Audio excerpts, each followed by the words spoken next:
You're listening to and such a short amount of time to do it in. a Mamamia podcast. Just a heads up, this conversation deals with the topic of mental health. If you need help, call Lifeline on 13 11 14. Camilla Franks walked into the Mamamia podcast studio and the first thing she did was spray some grounding spray. Grounding. I need a bit of that in my life.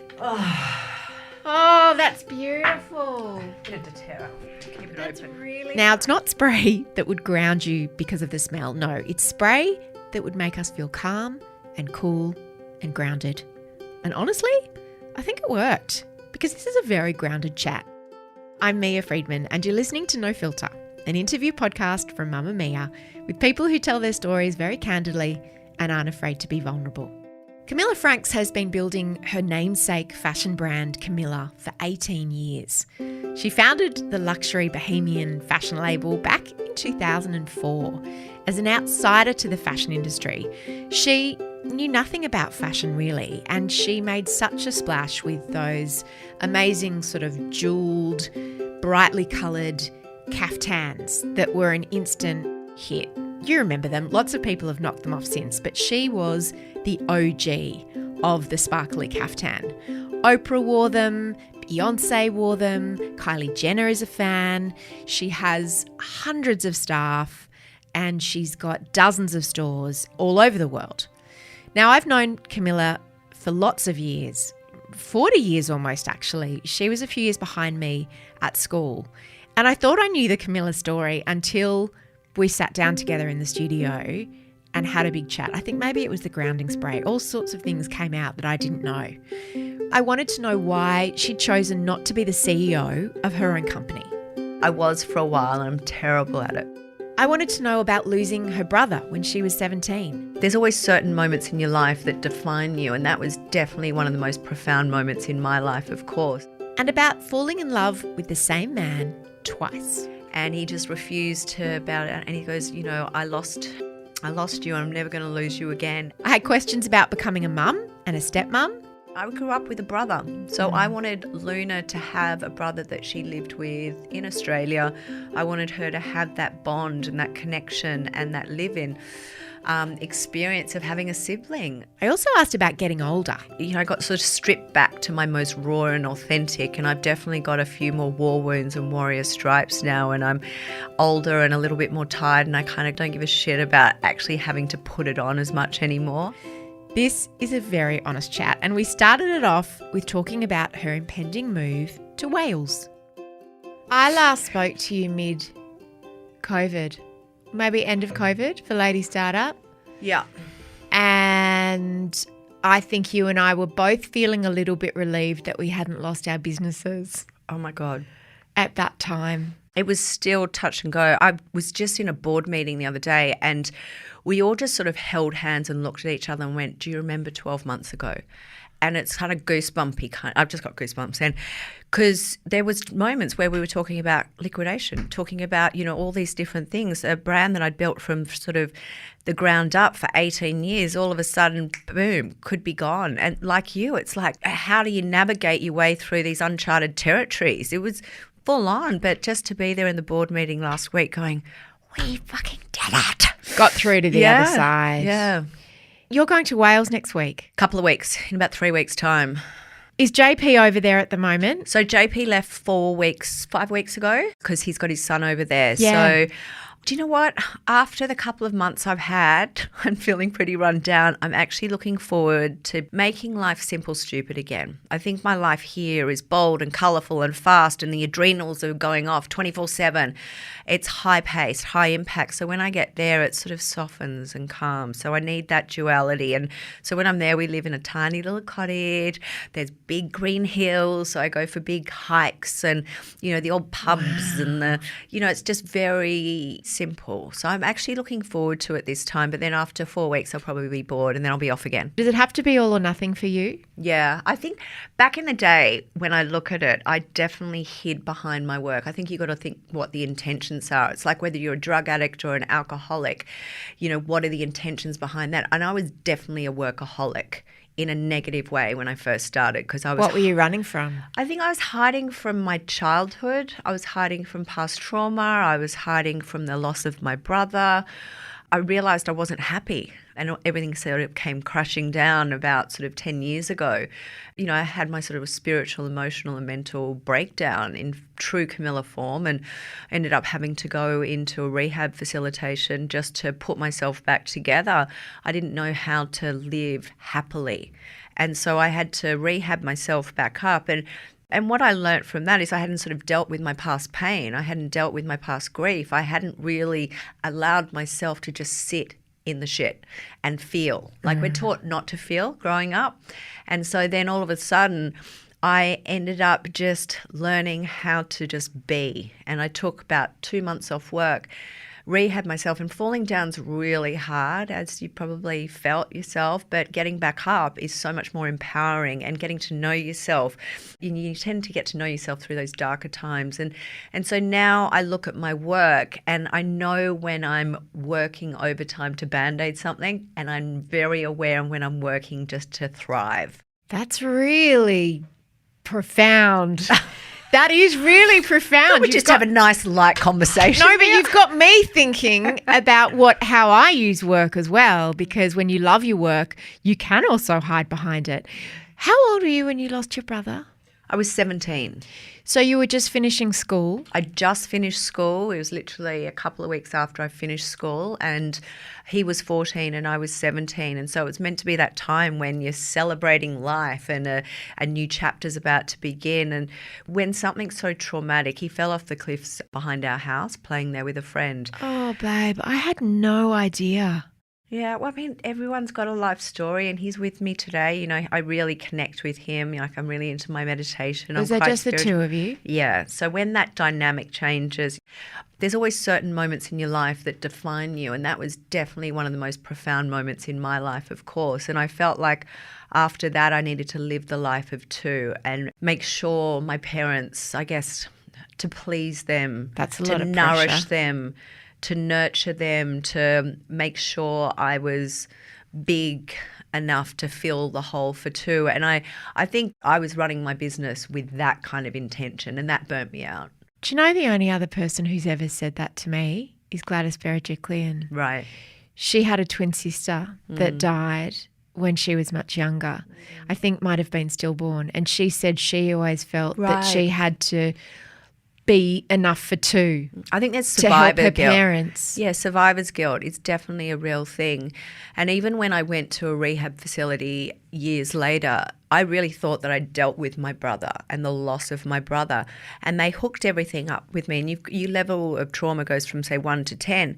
My body was still reading a 9. What did your breakdown look like? How did it manifest 20, 30 years later? It first started off where I was getting glandular fever like all the time. I was so sick, but I kept working around it, ignoring it. My body was telling me. And then all of a sudden I was in my factory working in India with my beautiful artisans, and all of a sudden my face just dropped. I felt all these tingles and my face dropped and I couldn't lift it back up. So I was like, oh my God, I've had a stroke. And my team got me in the car, raced me to the hospital, and 2 days in, they were like, you haven't had a stroke, but you've had Bell's palsy, which is an attack on your nervous system. And then I thought, okay, well, I've got that. So I rehabbed my face back over the 6 months. And during that 6 months, I still didn't listen to my body. I kept working. And then it got to the point where I couldn't actually hold a conversation. I was getting panic attacks, anxiety. I wasn't eating. I couldn't function. I couldn't wake up happy. Who tapped you on the shoulder? One of my best friends said, we need to sort this out. Because you were the boss of a business, right? Yeah. And did you find out later that people were sort of whispering behind your back, like, we're worried about her, what's going on? Yeah, and I was treating my body terribly to numb the pain. And I was attracting really crappy humans into my life. And, you know, you tend to do that when like you sex feel and alcohol and... Yeah, and when you have no love for yourself and you're not validating yourself and not practicing any self-care, you tend to attract really low common denominator people. And that's what I started doing. And so looking for love in all the wrong places. And what did your friends say? they were like, We need to cut those umbilical cords with those particular humans. We need to nourish you, nurture you. We know what you're capable of and we know what you're hiding from, but we need to really sit in it Did and you accept feel that? it. I did. Straight away? Yeah. I was diagnosed with suicidal depression. So for me, that's when I knew I wanted to live. I just didn't know how to live happily. So like anything in life, I treated it like a job and I thought I'm going to get A+ in rehab. So how do you go about finding a rehab? I had no capacity to do anything. I couldn't eat. I couldn't talk. I was completely kind of broken. So my best friend, David Ratner, had done a lot of research on these different places. And there was one that is based in Arizona. And it's really based around... Is that the horse hugging one? No, I didn't hug a horse there, but I do like hugging horses. I'm disappointed because I was imagining But I have that. done equine therapy. I have done that at Gwyngarna. I've done all the therapies, darling.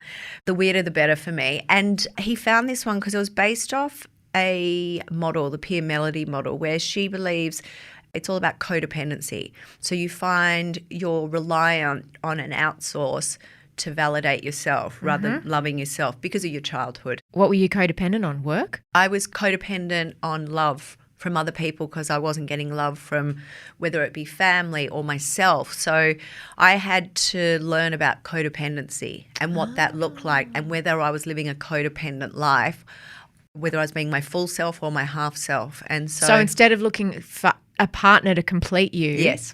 Would you sometimes do that with friends or was it always a romantic It was always partner? romantic. Always romantic. And what kinds of guys would you attract? Oh, God. Come on. Rock and roll.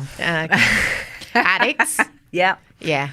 Yeah. Damaged people. Damaged people. Yeah, And I and- try and fix them. Yeah, of course. And so then I'd get into a cycle where I'd become mother hen trying to fix them. And then I'd become the victim and then I'd start getting attacked and bullied. And it just became this like cycle. And I can look back on it now and go, wow, now I'd spot it a mile away. I would not go anywhere near that. But that can become really toxic and really dangerous when you've got no self-love.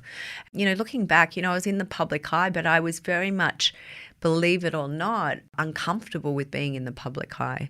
I'd always get sort of social anxiety going out. I'd probably always put on the big costumes, the hair, the makeup to hide who I truly was because I thought, will people like me? And, am I enough? And all of those things that us silly human beings have in our mind. Is that why you've always been so outwardly confident? Probably. Yeah. But I think as I got older and I think, definitely cancer and having my breakdown, which I call my awakening, I got sort of stripped back to my most raw and authentic. And I've definitely got a few more war wounds and warrior stripes now. And I'm older and a little bit more tired and I kind of don't give a shit about actually having to put it on as much anymore. That's nice about getting older, isn't it? Yeah. So there's moments where I feel like I have to, but most of the time now you just get real me. When you came out of rehab, did you have some lapses back into codependency with dickheads? Mm-hmm. Yeah. But what I did notice, it was short-lived. I'd spot it and I'm like, you're out. There's the door. So it's like, Nice. our girlfriend said to me, it's like you're not going to get it right all the time. First, when you're a codependent, there'll be a hole in the ground and you'll walk up and you'll just fall straight in it. The next time you'll see the hole, you'll sort of teeter on around and then fall in. And the next time you walk right round the hole. So it's just that, yeah. And that makes it less demoralising when you've fallen in the hole, right? Because you're like, oh, I didn't see the hole. But next time, yeah, I won't fall. I Yeah. might just teeter. And then you got cancer? yeah. So you'd built yourself up. Did that feel really I should go back a bit because then you met JP. Yes. Who you already knew. Yeah, so JP and I met back when I was 21 and he was 18 or something. God. So you were deep in grief still, but what's the word? Wallpapering over it? Yeah, I worked for John Singleton straight after my brother died. In advertising. In advertising, because everyone's like, we need to really throw Camilla into something. In hindsight, probably wasn't the best thing. When you say everyone who... all mum and dad's friends. Yeah. Oh, Yeah. right. So instead of going to counselling or, just working through it and taking the time, their idea was let's throw her into something. So I threw myself into the world of advertising, which was fast and hard and driven and late nights. And I never gave myself that true opportunity to heal and grieve properly. And then I threw myself overseas. So then that was fast-paced and exciting and everything. What were you doing overseas? Trying to backpack, but badly. I didn't really like the backpacking thing. Can't see it, I must say.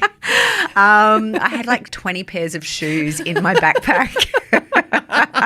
It was a fucking pain in the ass. I was like, I have to unpack the bag again and pack it all again. It was just not me.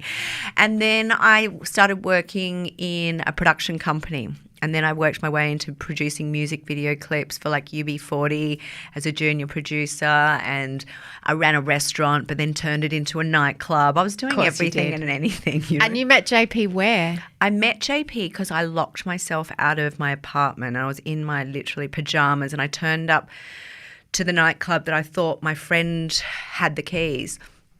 And there was a queue a mile long, and there was no way I was waiting. I literally went up to the doorman like some crazy possessed woman and explained why I needed to get in, and he kindly let me in.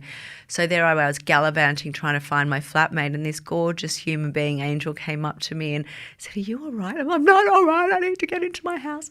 Anyway, he found my friend for me, got me a glass of water and put me into a cab with the keys and said, "Can I also have your number?" And then we went on our first date, and I was scared of dating in those days. So I thought I'll say yes to the date but cancel last minute. Terrible behaviour. But my girlfriend flooded the apartment, so I couldn't stay there because we had the big industrial fans on. So I went on the date, and in the first hour we told each other we loved each other, we're going to spend the rest of our lives together. But you didn't. But we didn't. So we did for like 2.5 years or 3 years. You were together that long. And then my visa ran out, so I had to come back to Australia. And he was from? Wales, but living in London. And remember back in those days, we didn't have like the mobile phone, the Zoom, the this, the that. No sexting. No, none of that. So because that would have been weird, mum and dad getting all that, So we tried to sustain a long distance relationship. And it just was hard, and we were young. So we hurt each other, and then we didn't speak for a while, then we did, and we kept on bouncing around, but we never sort of really got over each other, and we kept in contact for the 18 years. And then he'd found out that I had been quite sick with the glandular fever, the Bell's palsy, then ending up in rehab. So he just kept on trying to get in contact with me, but I was sort of putting walls up to everyone. I was frightened of everyone, I think, any triggers. And he just refused to bow down. And he goes, I lost you. I'm never going to lose you again. And he's like, he knew I was doing a meditation and yoga retreat in Thailand. So he flew over and met me at the back end of that. And it was like we picked up from where we left. How long since you'd seen each other? So we split up 18 years prior. I saw him once at the Beverly Hills Hotel in LA because he was touring with the Pretenders. He used to sing with Chrissy Hynde.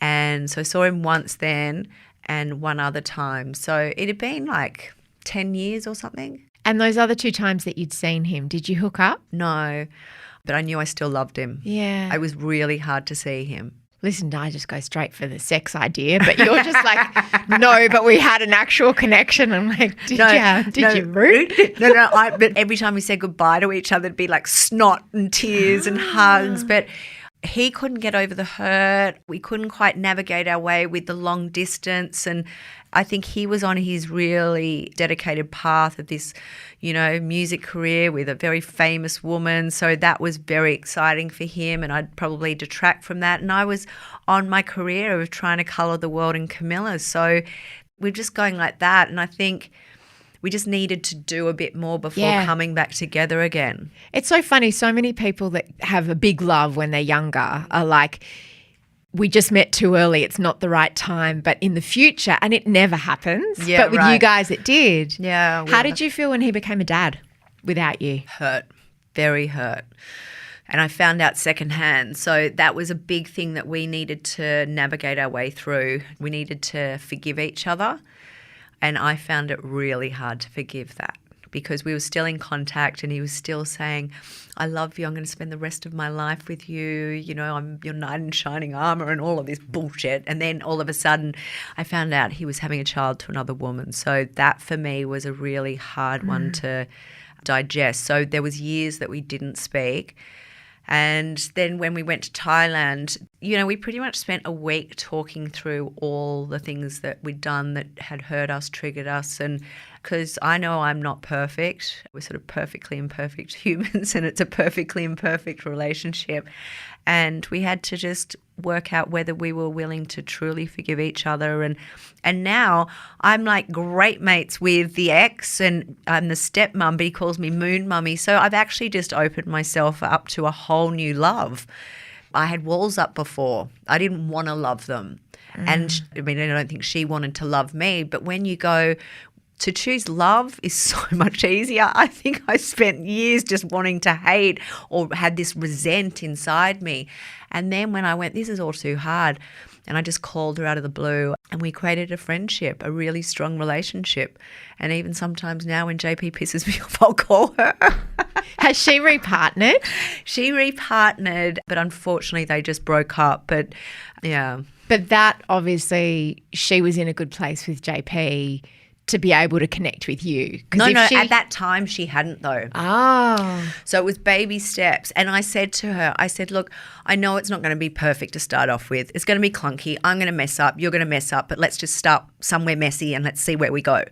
And she's like, I've got that. She goes, but I'm just not cool with JP right now. So that's okay. I wasn't cool with JP for a long time too. Oh, wow. So we kind of agreed to disagree on certain things. And I said, look, I'd love to see us in 5-10 years' time being like the Bruce Willis and the Demi Moores. You know, it's a modern day family where we're all together. And it was only last year she invited us for Christmas and New Year's and stuff. So it's like, it's actually really beautiful. I'm Mia Friedman and you're listening to No Filter with Camilla Franks.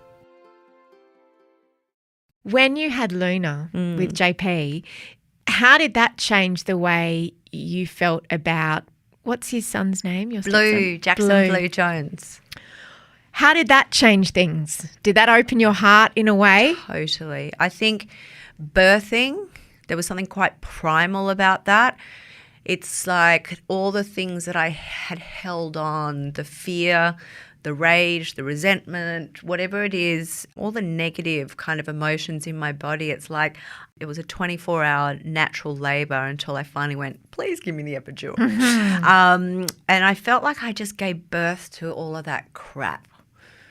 You know, it was a very healing, cathartic experience for me. And then having a child in my arms changes everything. I mean, it's love. It's the purest of love. And so it made me more empathetic of JP's situation, more empathetic towards Jackson Blue Jones and more loving because, you know, there's no rule book. How do you navigate being a stepmom? And that for me, I had to start learning how to do that. How do you do that? Well, it's hard because we long distance. But when I'm there, I make sure I'm quite present as I can be. And I like to sort of take him off and do things just the two of us. And that's when I get to connect. But sometimes I get that really wrong because I got us lost in a bush. And they were like 3 hours later waiting for me and poor Blue, the sun's going down. I'm like, I've got you, babe. But inside I'm terrified. And then there was all these wild like brumbies, these horses coming at us. I know. So I've got to keep it more contained next time so I don't lose the stepchild. Yeah, not good. He obviously is very committed to being Blue's dad, and that means spending a lot of time in Wales. How much time does he spend there and how much time do you spend there? He spends a lot more time here than I do there, and that's something that we're working through. It's definitely not ideal. I think he definitely gets frustrated and resentful, and quite rightfully so. You know, I think it was meant to be half-half, but with pregnancy and the breast cancer and everything, it's been harder for me to travel. And now COVID, it's like, I'm like, next year, babe, next year. Well, when I last spoke to you in COVID, he was in Wales and you hadn't seen him for months. 6 months we hadn't seen each other. So that was hard when he came back into the house. It's like, who is this foreign human being, you know? And you have to sort of navigate and find your way back again. Re-entry. Yeah, it's really strange. And this time it would be 4 months. I think our sweet spot's 3 months. I think anything outside 3 months is really hard. Going from being single mum to a family of 4 and back to single mum, that's a lot, right? Do you get better at it? I think so. I'm definitely not great at it. I think I don't get enough time with Blue to be really good at it. I think my business takes up a lot of space. So when I'm there, my focus is a bit split. So this time what I'm trying to do is when I get to Wales for that month that I'm there is actually just take that month off and book a place in Cornwall or go to Soho Farmhouse and just like nest and rest just the 4 of us. Without How old's any Luna now? 3. For her also, it's like she's with her dad and her brother and then she's not. She's never known anything different though, does she? No, I mean, we FaceTime Daddy every day, but JP's got Blue sort of a couple of days a week. So she gets to see him once a week. So I think that makes it a bit easier, but it's still not ideal. The face-to-face contact and living together would definitely be a lot better. But this trip I'm going on, I'm probably going to be away for 6 months. How come? Well, COVID, definitely, because I'm terrified to do 2 weeks in a hotel room with Luna in quarantine. And I really owe it to JP to do that for the family. Like, he has committed coming over here and putting his life on hold through the breast cancer journey, a lot of the pregnancy journey, COVID. He didn't want us girls travelling over there, and especially because it's more dangerous over there.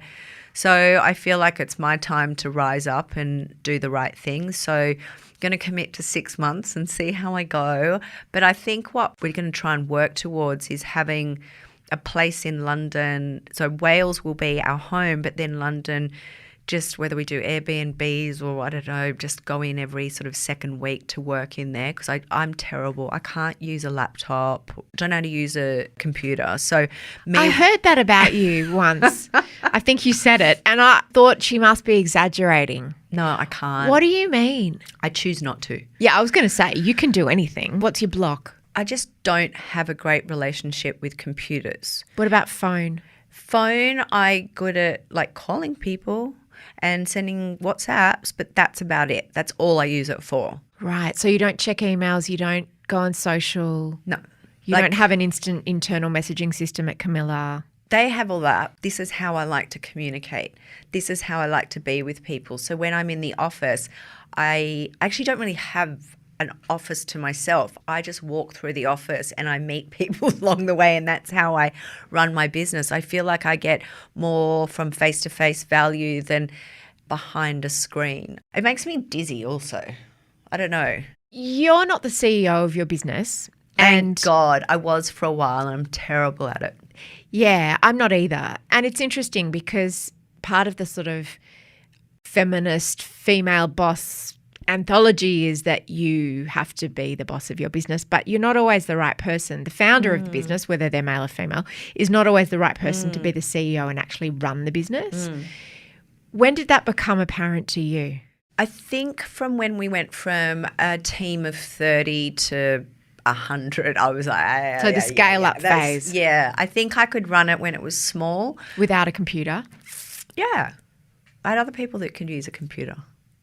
How do you approve decisions? How do you... We sit around a table, you print them out and we go through it. You print things out? Yeah. Babe. Well, they have them up on one of those screeny things and I say yes, no, yes, no. So it seems like you like and then I send off the falcon and it comes back. Exactly. You have a pigeon and you just put a little note in its claw. So you like to stay in your head and creative.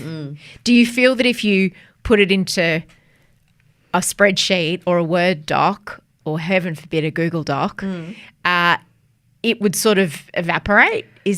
Do you just find that you can't compress it into those formats? No, but I've got my beautiful tribe to do that for me. So I choose not to because I'm slow at it. I'm terrible at it. I don't enjoy it. And my business should bring me joy. So I sort of palm off the bits that don't bring me joy, and those bits bring them joy. So I'm like, this is what I'm thinking. Put it on a spreadsheet and make it look pretty. And then I've got it in my hand. And when you're away, so I was going to ask you, how do you prepare to leave your business for 6 months? What does that look like? We're working through that at the moment. My CEO is doing, to be honest, like even though I say that I'm not in, like I'm the creative and everything, I still am across absolutely everything in my business. I just don't like getting stuck into the micro of it. So I'm still across the finance, the legal, all the stuff I find boring, and I'm more involved with the marketing and the design and everything. But I needed a queen. I needed Jane McNally to really be my CEO, and I needed Colin to be my CFO to really who understand the operations. I was sort of faking it until I make it. I threw myself into a world I knew zero about, the fashion industry, and so I needed to hire people way smarter, wiser, and more talented than me to keep this business going for another 100 years or so. What happens when they make decisions that you don't agree with, or when you really want to do something that they don't think has got a strong enough business foundation? It's funny. We tend to we put it on the table, we talk about it, they tend to win half the time. But I think we've got such common respect for each other.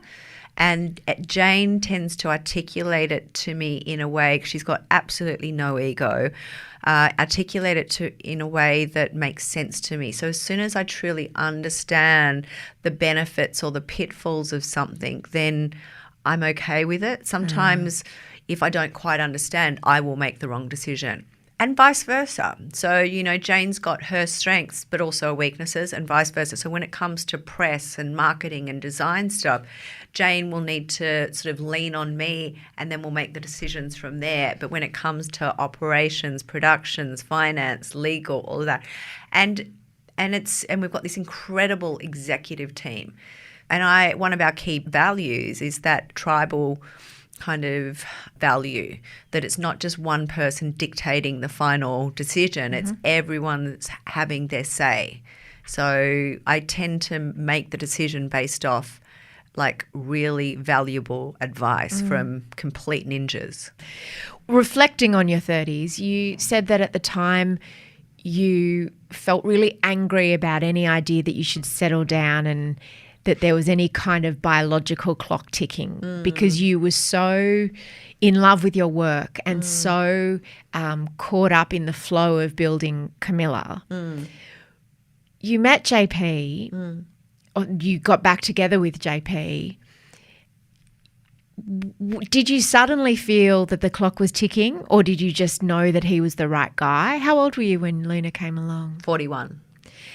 That's not early. I know. They call it a geriatric, Mia. After 35, it's Rude. geriatric. Rude. So rude. The amount of times he said geriatric to me, I was like, I've got it. When did it occur to you that it doesn't matter how young you feel, your ovaries aren't listening? I think it was only recently, actually, because I had Luna at 41, and you don't plan to go get cancer, but I went and got myself bloody breast cancer, and from then selfish, so rude, right? So rude of me, inconvenient. I know. And so when you go through chemo, and especially 6 months of chemo, it really frizzles your little ovaries. So I went through quite a few rounds of IVF post-treatment to try and pull off a miracle. But before you had chemo, you just had Luna. Yeah. Did anyone say to you, this might fry your ovaries, you better grab some eggs before you have chemo? Yeah, and then they said it's too dangerous. Why? Can you explain Because I that? had stage 3 breast cancer, that was really aggressive. The tumour was big. It was fighting fast and hard. And if it was going to go into stage 4, then... So it was just too much of a risk on my body. I was literally, from being diagnosed, going into treatment, it was only a couple of weeks. So you had to get straight onto chemo. There was no time I was like a time trial chasing my own life, you know, like I had to think and think fast. I had to become the CEO of my own body in a nanosecond.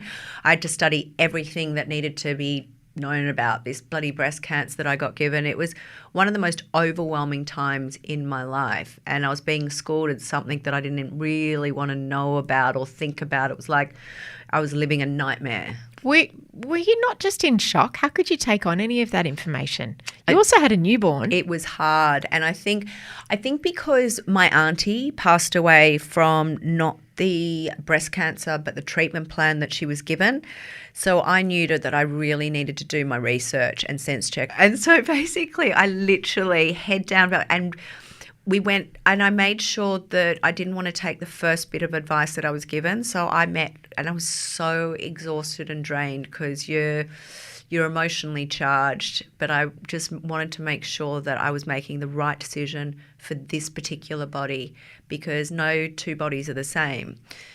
So it was a couple of weeks of meeting with different oncologists, different surgeons, just a myriad of different opinions. People have gone through breast cancer. It was like going to university. Was there a time afterwards that you were like, exhale? I think after I finished treatment, I had 2 exhale moments. I think making the decision on the treatment plan that you're going to have, which could either keep you alive or kill you, that was a big exhale moment, because the not making the decision was very much anxiety driven. As soon as I'd done that, I shifted into, I was no longer living in this kind of panic mode. So I could just get on with the job and make chemo my friend, sit in the chair, keep myself fit and healthy, train every day, meditate every day. It's like I just treated it like a job. And then the other exhale moment was when so I'd had the 6 months of the chemo. That was another exhale moment. Thank God that's over and done with. And then the double mastectomy. After the chemo? Yeah, so I had to let my body reboot again. I needed 4 weeks for my white bloods to come back before they would operate on me. So I was very depleted. How did you feel when you had, they didn't want to do the mastectomy before the chemo, they wanted to do the chemo first? Some of them wanted to do it before, some of them wanted to do it afterwards. But I'm so happy that I did the chemo first, because sometimes if people have a double mastectomy, then you're having the chemo afterwards, you don't actually know if the chemo is working or not, because the tumour's been taken away. So at least I could track my tumour. Because imagine putting yourself through all this treatment and it was shrinking. Yeah. So for me, that gave me, and also I wanted to get that chemo into me straight away. Yeah. Because I just wanted to kill the devil.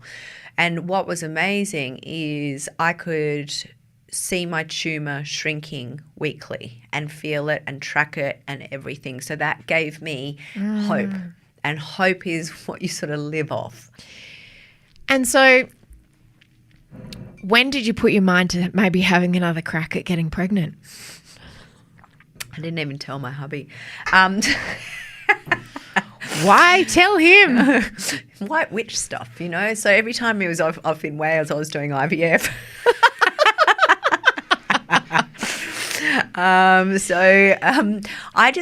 So after Luna was born, I grew up with a brother. So I wanted Luna to have a brother that she lived with in Australia. I wanted her to have that bond and that connection and that live-in experience of having a sibling. And it's something that was such a blessing to me and just a primal need in me.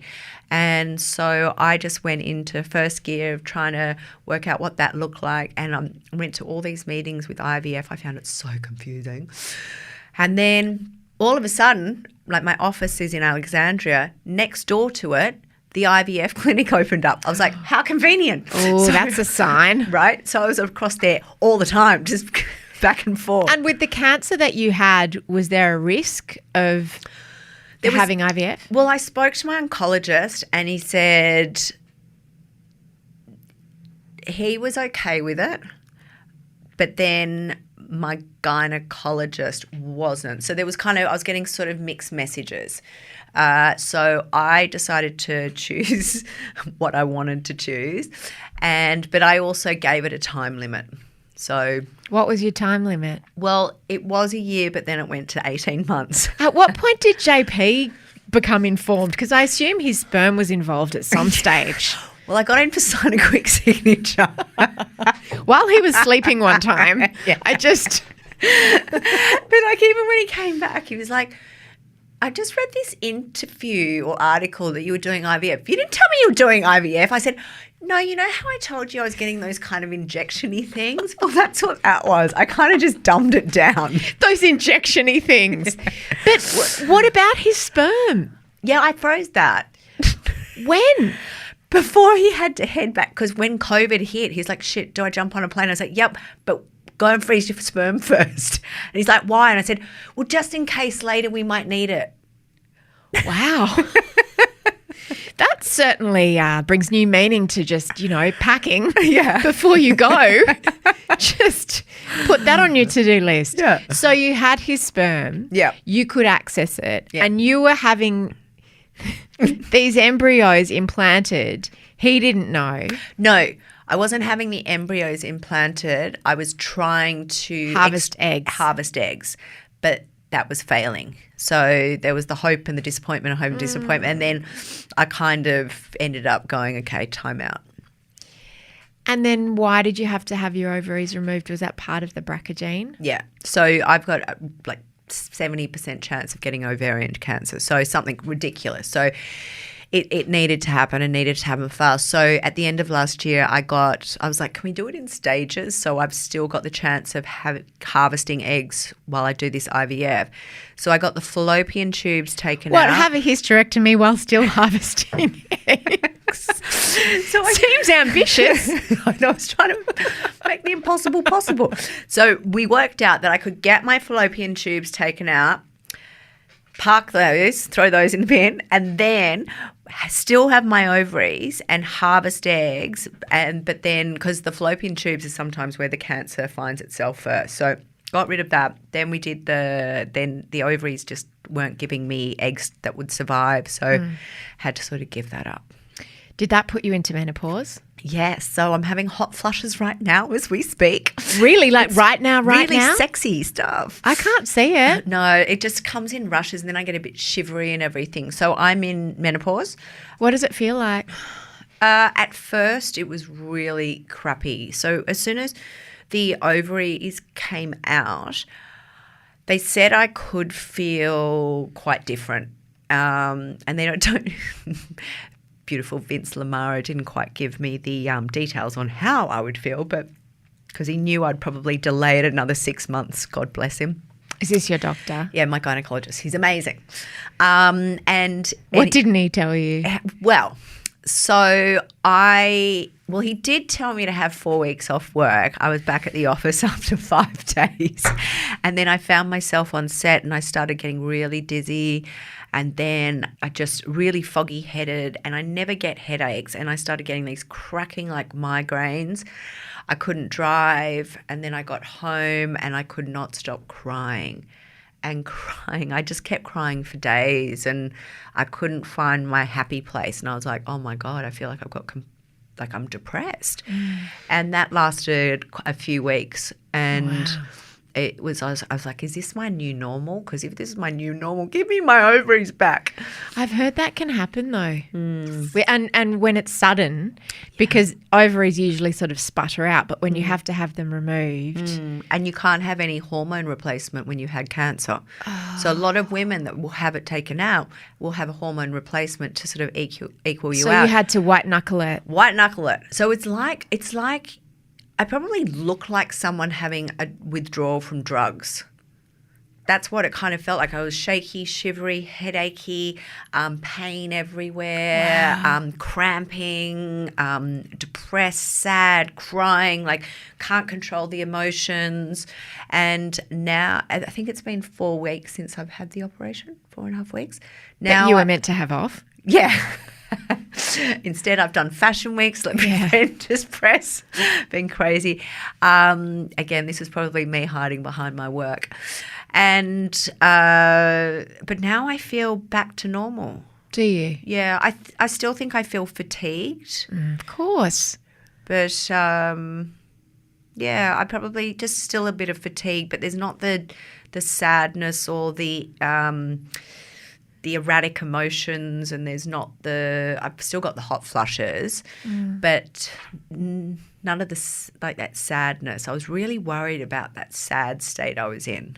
How much was the sad state, though, the fact that you had to say goodbye to your dream of carrying another child? Probably 80% of it. Yeah.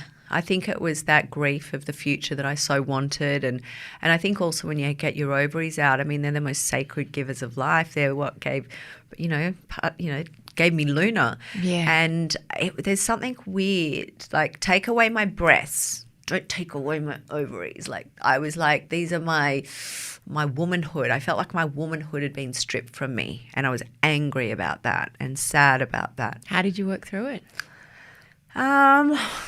Just day by day, meditating, speaking to friends.